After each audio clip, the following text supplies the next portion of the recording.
రెండోది మన ఆస్తి కొరకు, మూడోది మన యొక్క శుభ ప్రయాణం కొరకు ప్రార్థన చేయాలి. ప్రార్థన చేస్తే ప్రయాణాలు క్షేమంగా ఉంటాయి. ప్రార్థన చేస్తే ఆస్తి భద్రతగా ఉంటుంది. ఉపవాసం ఉండి ప్రార్థన చేస్తే చిన్నవారు కూడా భద్రతగా ఉంటారు. ఈ రోజున పట్టణాల్లో కుటుంబాల్లో పతనమైపోతున్నాయండి. చిన్నపిల్లల జీవితాలు చిత్రమైపోతున్నాయంటే, లేక ఆస్తి అంతా కూడా వ్యర్థంగా ఖర్చు అయిపోతుందంటే ఒకటే, ఆ ఇంటికి ఆ దేవుని ఆశీర్వాదం లేకపోతే, ఆ కుటుంబ సభ్యులకు పిల్లలకు దేవుని కాపుదల లేకపోతే వాళ్ళ ప్రయాణాలకి దేవుని కాపుదల లేకపోతే ఏదో ఒక నష్టాలు, ప్రమాదాలు, కీడులు జరుగుతూ ఉన్నాయి.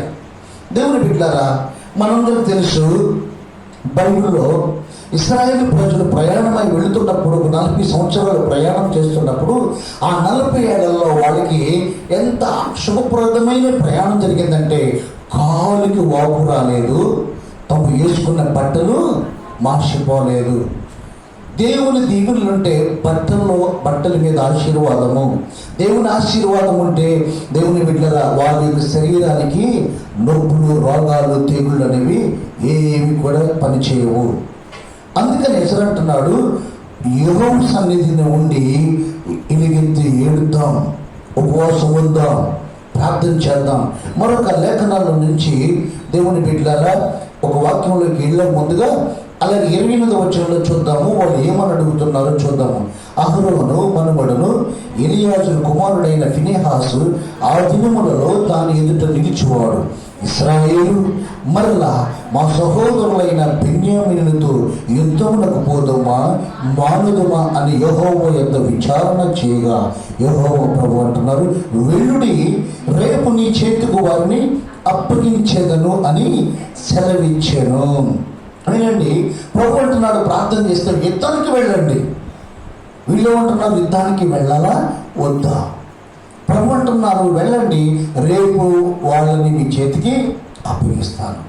ప్రార్థనలు చేస్తే దేవుడు జవాబు ఇవ్వటమే కాదు, జవాబులో ఏమంటున్నాడు, అప్పగిస్తాను, జయమునిస్తాను.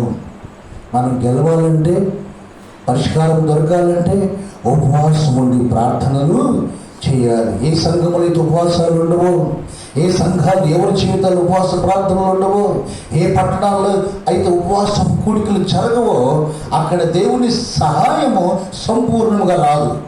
దేవుని యొక్క ఆశ్చర్యమైన క్రియలు అక్కడ జరగవు, అక్కడ కొరత ఉంటుంది. కాబట్టి ఇప్పుడు ఇద్దరు చెప్పుకున్నాం. ఒకటి ఎజ్రా తన ప్రకటనను ఉపవాసం ఉండి ఎందుకు ప్రార్థన చేయాలో చెప్పుకున్నాం. రెండోది ఇక్కడ న్యాయాధిపతుల గ్రంథములో మన పితరులు ఉపవాసం ఉండి దేని గురించి అడిగాడో కూడా మనం విన్నాం. ఏమంటున్నారు వాళ్ళు, మేము యుద్ధానికి వెళ్ళాలా వద్దా? ప్రభు అన్నాడు, యుద్ధానికి వెళ్ళండి, రేపు నేను మీకు వారిని మీ చేతికి నేను అప్పగిస్తాను. మన చేతికి పోయే వాటిని కూడా దేవుడు మనకు అప్పగిస్తాడు. ఉపవాస ప్రార్థన చేస్తే మన ఆస్తి పోతూ ఉంటుంది, మన ఆరోగ్యం పోతూ ఉంటుంది, మనకున్న కీర్తి ప్రభావాలు పోతూ ఉంటాయి, మన కుటుంబ సభ్యులకు నష్టం, ఏదో ఒక తెలియనటువంటి వేదన, ఇవన్నీ కూడా దేవుని బిడ్డలారా పోయే ఆశీర్వాదాలన్నీ కూడా దేవుడు అంట మన చేతికి మరలా అప్పగిస్తాడు. ఈ సందర్భంలో నాకు ఒక సందర్భం గుర్తొస్తుంది. ఓ రోజు 3 రోజుల తర్వాత దావీదును తనతో పాటు ఉన్న వాళ్ళు వచ్చారు. ఒక 600 మంది దాకా వచ్చి ఇళ్ళ దగ్గర చూసేసరికి పిల్లలు లేరు, ఆడవాళ్ళు లేరు, ఆస్తి లేదు, అందరూ కూడా చెల్లాచెదరైపోయి ఉన్నవాళ్ళు కూడా అందరూ వాళ్ళు రాగని చూసి ఆ సిగ్గులకు ప్రాంతాన్ని చూసి ఏడ్చారు. ఏడ్చినప్పుడు మనందరూ తెలుసు, ఆ తనతో పాటు ఉన్న వాళ్ళు కూడా నీ వల్లే కదా, మనం ఇళ్ళ దగ్గర ఉంటే ఇంత జరిగేది కాదు, శత్రువులు వచ్చేవాడు కదా, వాళ్ళు రావడం వల్ల అందరూ పట్టుకొని వెళ్ళిపోయారు.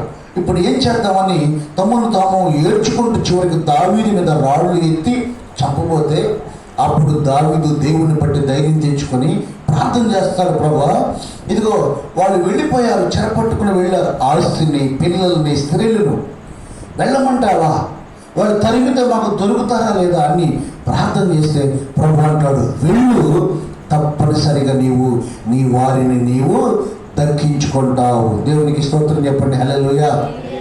దేవుని బిడ్డలారా, మన చేతుల దాకా వచ్చే దీవెన ఎన్నో పోతా ఉంటాయి. ఆ పోయే వాటిని దేవుని సన్నిధిలో ఉపవాసుడు ప్రార్థన చేస్తే మరలా అవి మన చేతికైనా అందచేస్తాడు.